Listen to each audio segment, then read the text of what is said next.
Hi everyone, my name is Bailey Gamberg, and my Pechakucha presentation is on Sarah Winnemucca, a Native American woman activist and author who stood up for her people, the Paiute Indians.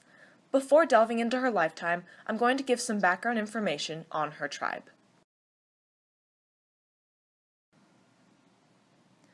Paiute Indians are spread all over the western side of the United States, but the northern Paiutes are mostly found in northern Nevada, and sometimes seep into California and Oregon as well.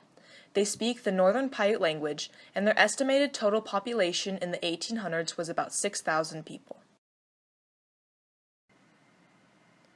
Looking more specifically, Sarah Winnemucca's tribe called the nearby Pyramid Lake their home. They lived entirely off the land here. In the mid and late 1800s, the tribe roamed wherever they pleased around this area, but in today's society, there is a specified recreational reservation for the Paiute Indians.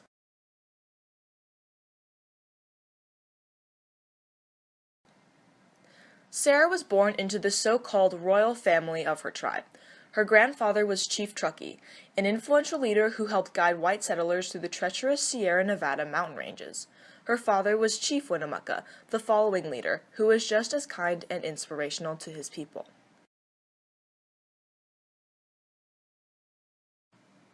Sarah was born in 1844, just around the time of the gold rush and westward expansion.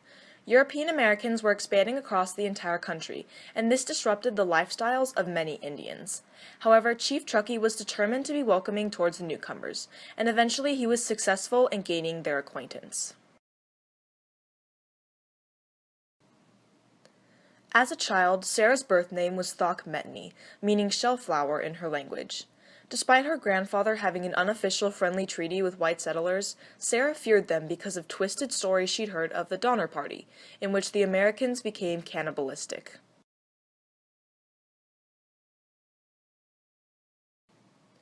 As she grew older, Sarah became more accepting of the whites, and eventually her and her sister went to live in a modernized white household. This is where Sarah learned how to read and write English, a knowledge that was rare for her people.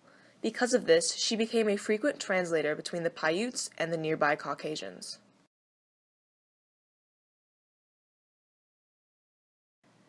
In 1860, a war broke out between the nearby settlers and the Paiutes. No military was involved, but through a series of riots there were 76 recorded American deaths, and an unknown number of Indian deaths. The Paiutes won because of the homeland advantage, and eventually there was an unofficial ceasefire, but tensions became high after this. Not long after the war, the Paiutes were given a small amount of reservation land. However, they were forced to work for whites, doing jobs such as collecting crops, digging ditches, and building a dam and a schoolhouse.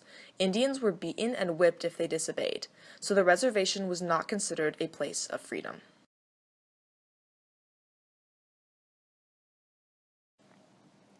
Over the course of several years on the reservation, a total of 103 various Paiutes died from the abuse. Sarah was very disturbed with this, and decided to begin rallying her people in hopes of gaining better conditions. This is when she began lecturing around northern Nevada and California to gain awareness for the awful circumstances.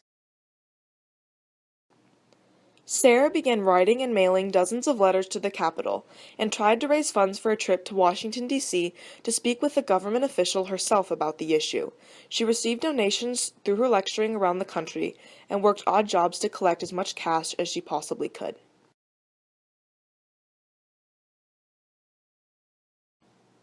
The Bannock War was a dispute between whites and an Indian tribe further north, but to make money, Sarah was tasked with exchanging and translating messages between the two forces. She witnessed awful sights during this time, including the beheading of her own friend, along with the deaths of many others. After the war, Sarah was even more determined to get to D.C.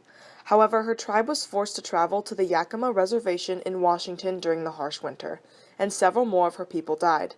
Sarah grew closer to gaining enough money to travel to the East Coast, just as the Paiutes could not stand much more abuse.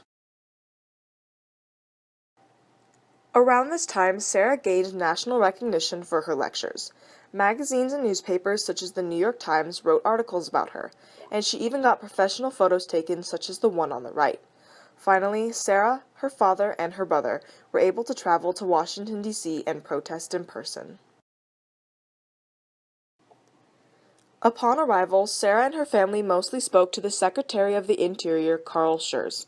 Through official paperwork, he granted them Pyramid Lake Reservation land once again, and without the awful overseeing influence of white men. They also met President Hayes, who in a short encounter was pleased that they had gotten what they had come for.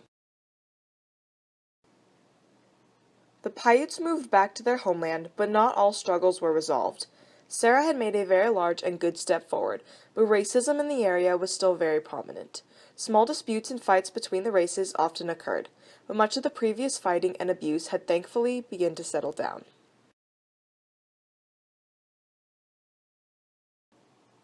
Sarah left behind her an autobiography, one of the first by a Native American, especially so a woman.